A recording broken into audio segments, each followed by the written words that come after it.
Siyanamukela Avalanche of Grace, malam nje molweni kwinyanga yomndumba kaloku uFebruwari inyanga yomndumba. Sithe Nkosi Yesu ngokuthembeka kwakho afananga uMaria wadanduluka wathi uMaria kuLuke 1 verse 46 and 47 wathi umphefumlo wam uyenza nkulu inkosi. 47 wathi nomoya wam ugcobile ngoThixo umsindisi wam. Umoya yethu igcobile Yesu ngokuthembeka kwakho uba uthe uzohamba nathi sozusilahle sozusishiya, uthe uzasilwela kwabalwa nathi uyasilwela mzali uthembekile Nkosi kakhulu. uMaria ke yena ngoyibulelela ukuba kukhethwe yena wonke la mantombazana aseNazaretha ekhethiwe uba azoba ngumzali kaYesu. Oh haleluya. Sonwabile nathi mzali indlela esidumisa ngayo leyo ukuthi uhamba nathi. Funa simbulele ngalo lonke ixesha, siyavuka siyalala unathi. Kule nyanga yomndumba sinomxholo wothando. I-theme yethu luthando, uThixo luthando. Njengoba abanye bazawube becelebrate i-Valentine's Day kungenxa yantoni? Yothando lukaYehova. Masiye kuncwadi kwi-1 John 4.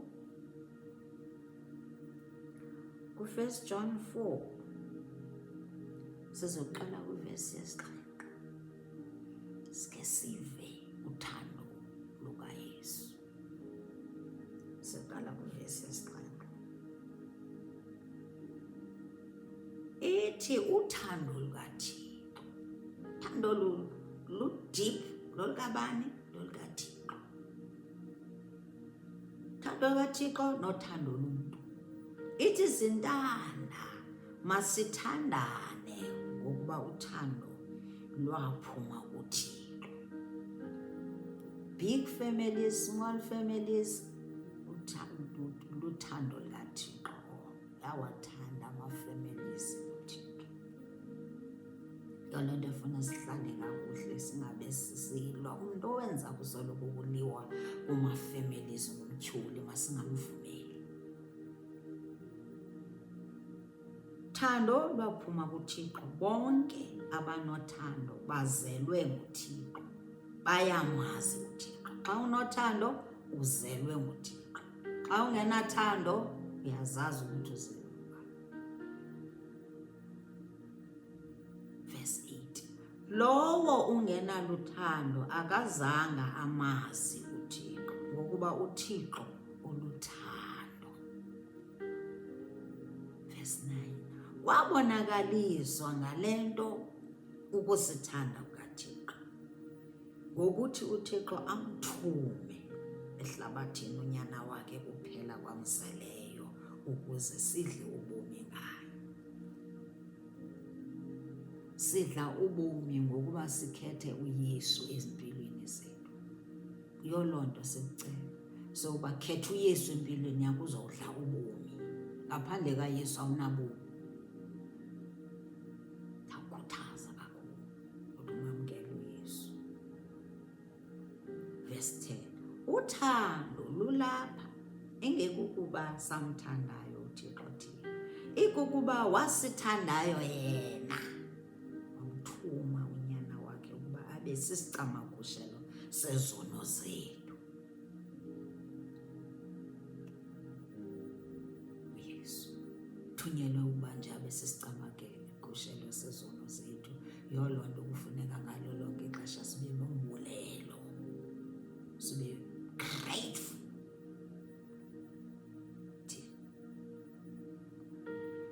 Verse 11. Zintanda ukuba wenje njalo uThixo ukusithanda, nathi sifanele ukuthandana. Into enkulu ke leyo, into enkulu uba sithandane. Uba singaxabana kanjani, sizonane kanjani, akayifuneki inzondo, akayifuneki inzondo. iBhayibhile ithi inzondo mayingabikho, makubekho uthando. Noba kungakho ama-disagreements anjani, kodwa ekugqibeleni makubekho uthando. Uba kukho i-correction mayibe ngothando. Njengathi ema-families wethu, emizini yethu, masingathuli. Xa uthetha ulungisa abantwana, luthando lwakho. Noba badala, noba bakwenzela ntoni na, xa berongo baxelele, luthando olo. Xa uthula uyabalahlekisa.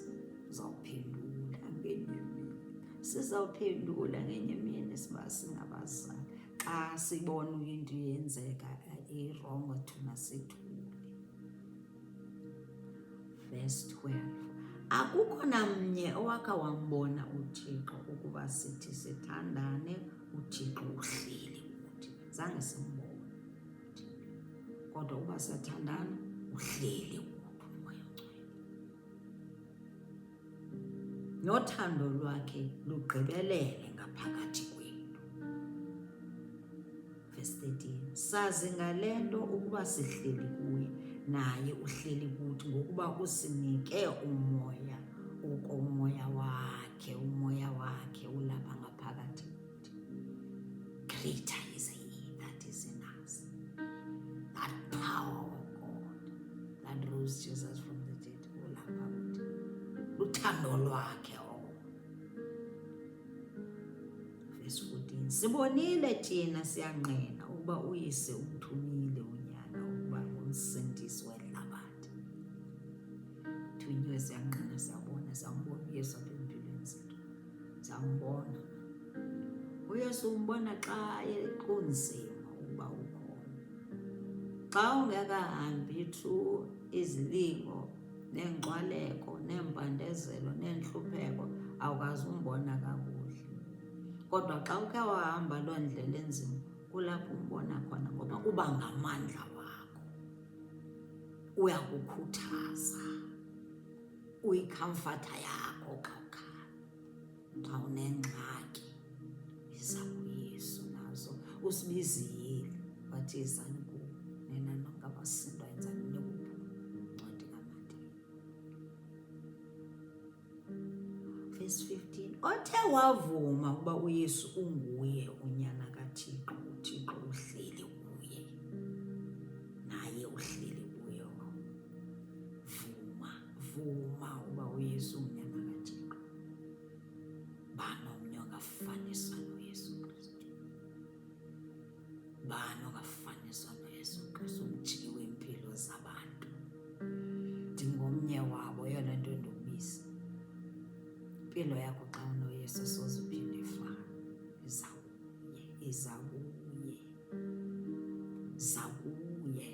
Izakuye, kholwa kuye. Akho nto enzima njengokholwa, kodwa xa uYesu uzowufundisa ukholo, ngoba uzawufunda izibhalo.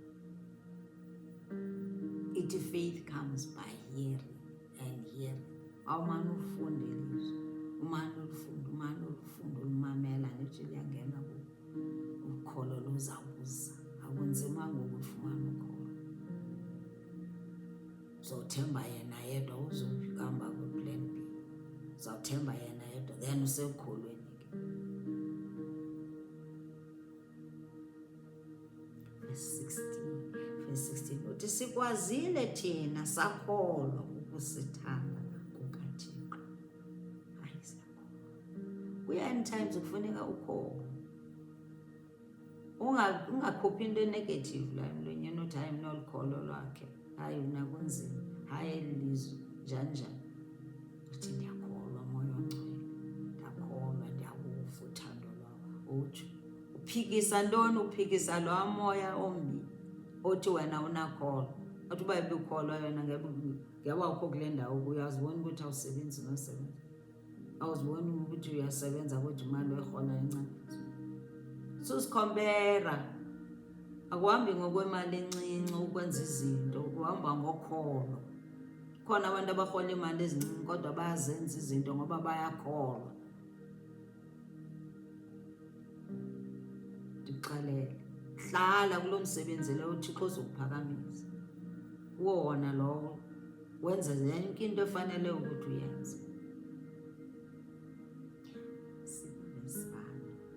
uThixo luthando, lo uhleli emthandweni uhleli kuThixo, noThixo uhleli kuye. Siyifundile le uvesi 17, lugqibelele ngale nto uthando olukuthi, ukuze sibe ngokungafihlisi ngomhla womgwebo, ngokuba njengoko anjalo yena sinjalo nathi kweli hlabathi. Into bafuneka sifane noYesu, sibonise uthando apha ebantwini, senze ezaa zinto uYesu wayezenza. iBhayibhile iyasixelela indlela kaYesu, uyazibona izinto sizazi into ezenza, senze nazo nathi senze zona. Verse 18, akukho loyiko eluthandweni, lusuka uthando olugqibeleleyo luluphose phandle uloyiko. Xa usoyika, yazi into yoba awukalifumani kakuhle uthando lwakho, awunolukholwa, awukakakholwa kakuhle. Hlala, akutsho into yokuthi usuke, hlala kuYesu, hlala, hamba indlela yakho yokholo, hamba iveki neveki usiye ecaweni, uthemba uYesu. Kuzoqina ukholo lwakho, kuzophela nokoyika. Ngoba i-perfect love drives away fear.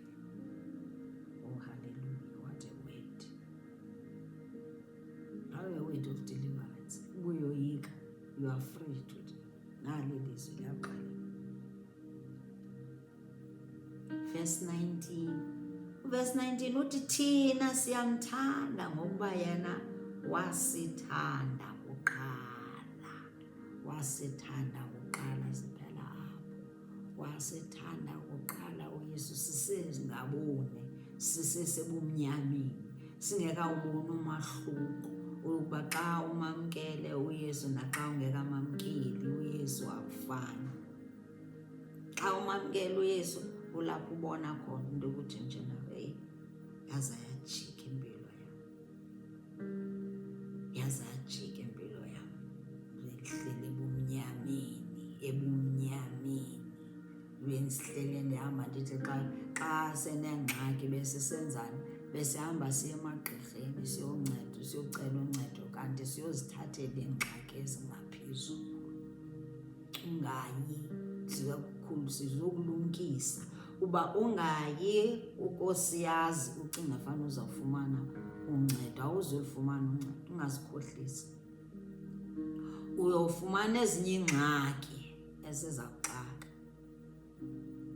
Yiza kuYesu Kristu, uYesu wamkhulula, naye waphuma watsho wathi ndim ndizobayela othi nje ndizoya emhlabeni, ndizoyabakhulula endaweni yokuba kutshabalaliswe bona bafe, ndiyofa endaweni yabo. Iza kuYesu, wasithanda kudala, wasithanda uYesu. Ungavali into yoba kuthiwe hayi akakuthandi, ayikho loo nto leyo, ayonyani. Nantsi, kholelwa kwiBhayibhile, nantsi ufunda uyigqibe, uyifunde uyigqibe, uzoyifunda uzinike ixesha uyigqibe. Iza kukufundisa izinto ezininzi ngothando lwayo. Sizawuthi chu kule mxholo wethu, kule theme yethu kule nyanga yothando, sike silutyhile uthando lwaYesu.